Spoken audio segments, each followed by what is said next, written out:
Hello everyone and welcome to another episode of Orthodox Banter with the Boy, and I'm the boy in question, and today we will be discussing the true issue that lies with converts to Orthodox Christian faith. I received a comment recently on one of my recent videos on converts that essentially said, how many converts and how many cradles attend Orthos and Vespers? How often do you attend them, boy? Well, I'll be quite honest. I rarely attend them, like very rarely. Orthos and Vespers are, how should I put this? They're sort of like culture, you know? Uh, it's the first thing that goes when you don't have money. Like, you won't go to movies, you won't go to the theater, you won't be buying, art pieces. And sadly, it is the same situation with me when it comes to Orthos and Matins. Because I am very pressed for time. It's one of those manifestations of my horrific lack of time is a lack of uploads here, both here and on the main channel, and of course with Orthos and Matins. Part of the reason is that I'm a cradle, and this comment, it annoyed me, but I couldn't put my finger on it why. Like, what was about this comment that I mind, but I can't put my finger on it? And by the way, I'm happy that converts are attending Vespers and the Matins. I'm all for it, don't get me wrong. But there was something here that I couldn't put my finger on. Before I continue with this video, I'm simply pointing out some issues with converts. I'm not anti-convert, I'm very much pro-convert. Lord willing, I wish all of you listening and the entire world goes through all the issues of convertdom, because it is a natural phase. So I'm not against converts, that's one thing. Second thing, I consider myself both a cradle and a convert. I was born in a sort of traditionally Orthodox country. Orthodoxy here isn't some weird alien thing that, that suddenly dropped from Russia or something, It is very much, it has been here for like a millennia, However, I was a convert because I'm the sole practicing Christian in my, I don't want to say extended family, but in my at least immediate family, and I had to go through all of the hurdles and issues, with the exception of not having a church around or close by. For the longest time, for like 3 or 4 years, I didn't know a single practicing Orthodox person, So when I'm making these videos on converts, I'm very much speaking from my own personal experience. Firsthand, I was this person, and there's nothing inherently wrong. We all have to go through this, and some people have easier times, some people have more difficult times, some take it more emotionally, some take it less emotionally. With someone it's stronger, with someone it's weaker, with someone it's longer, with someone it's short. It doesn't really matter. The point is, it gets resolved, hopefully, eventually, So, without further ado, what is the primary issue with converts? And by the way, and I'm about to say it, however, when I say this issue, this isn't inherent to Christianity or Orthodox Christianity. This is across the board. You have this with every religion in the world, and this issue is much more wider than religion itself. And if you take a look at your life, you will recognize it. And this is the issue with converts. They're ruled by emotions, Orthodoxy is still very much an interest to them. When I say they're ruled by emotions, when I say that it's an interest to them, I'm not saying it's only passing interest or fad. I'm not saying they're dishonest. That is not what I'm saying. And I know that a lot of people will simply jump at this and say, no, it's not. For me, it is the life. Yeah, this is the life of the... Yeah, sure. Yeah, I know it is. I'm not saying it's not. But it's an interest still. You are ruled by emotions,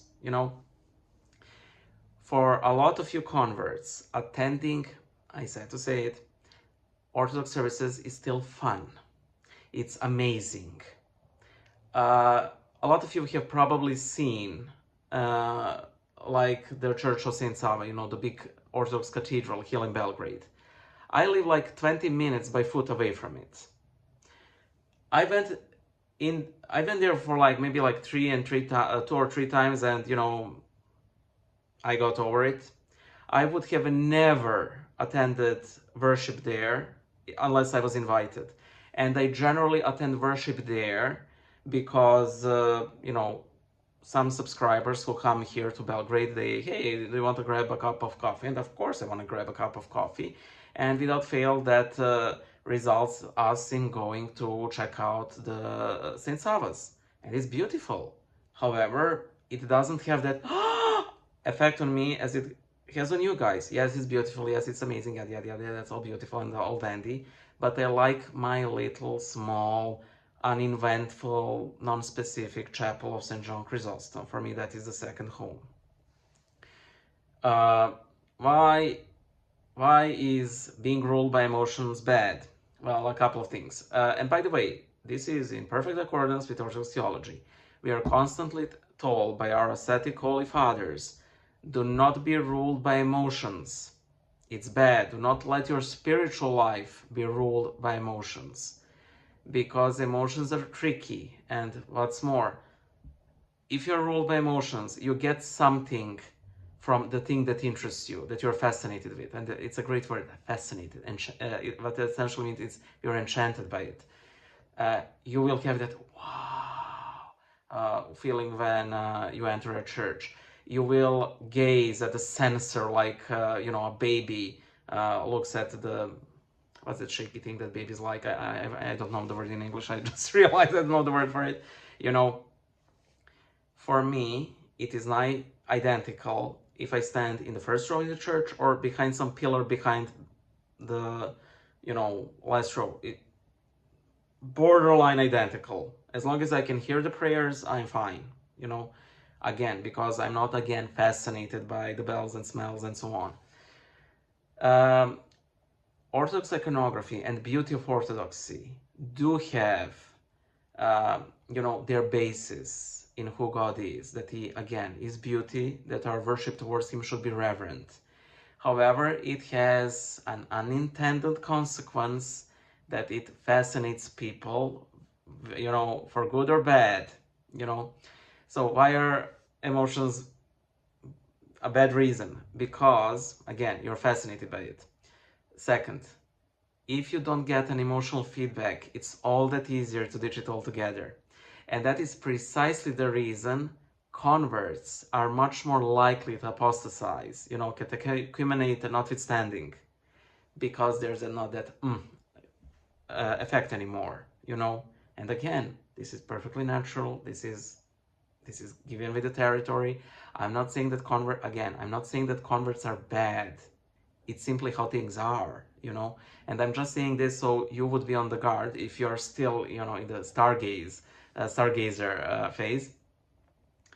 So yeah, and that is why converts tend to be more, regular with services, especially as I like to call them, non-mandatory services of like matins, vespers, and so on. Those are all great, and I am trying to attend them more often. However, very often, quite often, I fail. If you attend them, more power to you. Even if it's for the non-ideal reasons I've listed here, it's still, it's better to attend with a poor reason than not to attend for a, because I'm so smart. I don't want to say for a good reason. There are good reasons not to attend, Some very often life happens.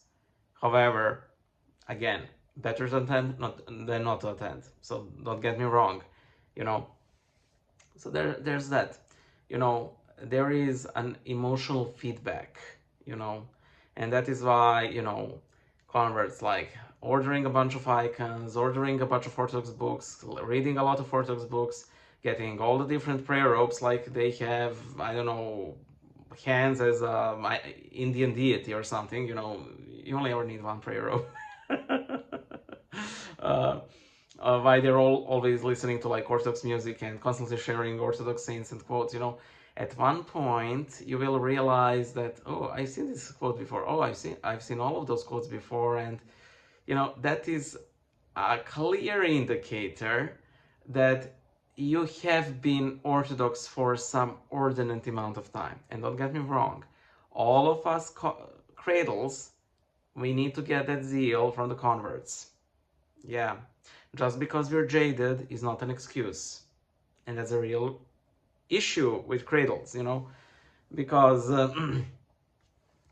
well, I think it speaks for itself. Bye.